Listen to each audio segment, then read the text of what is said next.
제대로 된 나라를 물려주기 위한 দক্ষিণ কোরিয়ায় গতকাল মঙ্গলবার রাতে প্রেসিডেন্ট ইয়ন সুক ইয়োলের আকস্মিক সামরিক আইন জারির ঘোষণায় হতবিহ্বল হয়ে পড়ে দেশটির অধিবাসীরা।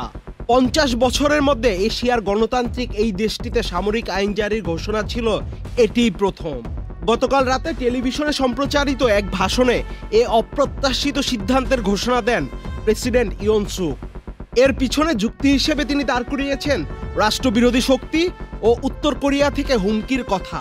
তবে দ্রুতই এটা পরিষ্কার হয়ে ওঠে বাহিরের কোনো হুমকিতে নয়, বরং নিজস্ব রাজনৈতিক ঝামেলার জেরেই এ সিদ্ধান্ত নিয়েছেন ইয়ন সুক। ওই ঘটনার প্রতিবাদে পার্লামেন্টের বাইরে গতকাল রাতেই সমবেত হন হাজারো মানুষ।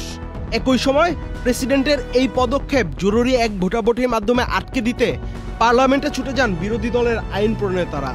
পার্লামেন্টে আইন প্রণেতাদের ভোটে হেরে প্রেসিডেন্ট ইয়ন কয়েক ঘন্টা পরেই আবার হাজির হন, জানান ওই রায় মেনে নেয়ার কথা। সেই সঙ্গে ঘোষণা দেন সামরিক আইন প্রত্যাহারের। এখন ইয়ন সুক সম্ভাব্য ইমপিচমেন্ট বা অভিশংসন ও এর ধারাবাহিকতায় নিজের দল থেকেই বহিষ্কারের শিকার হতে পারেন। বিশ্লেষকরা বলেন, ইয়ন সুক এমন এক প্রেসিডেন্টের মতো কাজ করেছেন যিনি অবরুদ্ধ অবস্থায় আছেন। গত রাতে টেলিভিশনে ওই ভাষণ দেওয়ার সময় প্রেসিডেন্ট তার সরকারকে ক্ষুণ্ণ করতে রাজনৈতিক বিরোধীদের অতীত চেষ্টার কথা স্মরণ করেন। বলেন, ব্যাপক ক্ষয়ক্ষতি সৃষ্টিকারী রাষ্ট্রবিরোধী শক্তিগুলোকে বিনাশ করতেই সামরিক আইন ঘোষণা করেছেন তিনি। সাময়িকভাবে প্রেসিডেন্টের এই ঘোষণা কার্যকর করার দায়িত্বও নেয় সেনাবাহিনী। হেলমেট পরিহিত সেনা ও পুলিশ সদস্যদের মোতায়েন করা হয় পার্লামেন্ট ন্যাশনাল অ্যাসেম্বলি ভবনে। এটির ছাদে হেলিকপ্টারও নামতে দেখা যায়।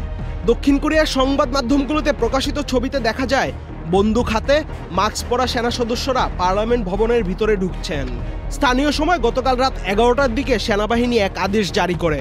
আদেশে বিক্ষোভ, পার্লামেন্ট ও রাজনৈতিক দলগুলোর কার্যক্রম নিষিদ্ধ করা হয়। এছাড়া সংবাদ মাধ্যমগুলোকে সরাসরি সরকারি নিয়ন্ত্রণে আনার কথা জানানো হয়।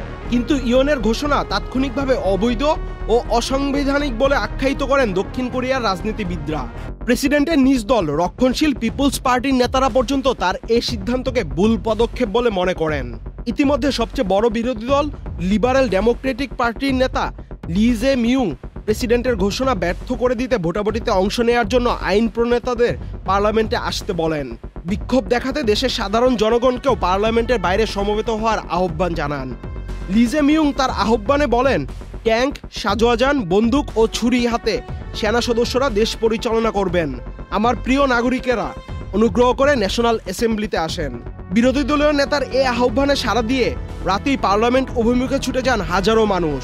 বর্তমানে ভারী অস্ত্রশস্ত্রে সজ্জিত নিরাপত্তা বাহিনীর সদস্যরা পার্লামেন্ট পাহারা দিচ্ছেন। বিক্ষোভকারীরাও পার্লামেন্টের বাইরে স্লোগান দিচ্ছেন, সামরিক আইন মানি না, স্বৈরশাসক নিপাত যাক।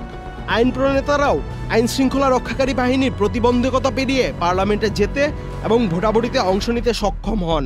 এমনকি ভোট কক্ষে যেতে কোনো আইন প্রণেতাকে বেষ্টনী টপকাতেও দেখা যায়। আজ বুধবার পার্লামেন্টের 300 সদস্যের মধ্যে সংখ্যাগরিষ্ঠ 190 সদস্য সামরিক আইনের বিপক্ষে ভোট দেন। এতে প্রেসিডেন্ট ইয়নের ঘোষণা অকার্যকর হয়ে যায়। 2022 সালের মে মাসে ভোটে জিতে প্রেসিডেন্ট হন কট্টর রক্ষণশীল ভাবধারার রাজনৈতিক ইয়ন সুক। তবে গত এপ্রিলে কোণঠাসা হয়ে পড়েন তিনি। ওই সময় দেশের সাধারণ নির্বাচনে জয় পায় বিরোধী দল। বিরোধীরা বিপুলভাবে জয় পাওয়ার কারণে প্রেসিডেন্ট ইয়নের সরকার তাদের চাহিদা মতো বিল পাস করাতে পারছিল না। চলতি বছর কয়েকটি দুর্নীতি কেলেঙ্কারিতে জড়িয়ে পড়ায় ইয়নের প্রতি জনসমর্থনও কমেছে অনেকটা। এ সমর্থন এখন 17% নিচে। এ অবস্থায় গত মাসে জাতীয় টেলিভিশনে দুঃখ প্রকাশ করতে বাধ্য হন প্রেসিডেন্ট ইয়ন।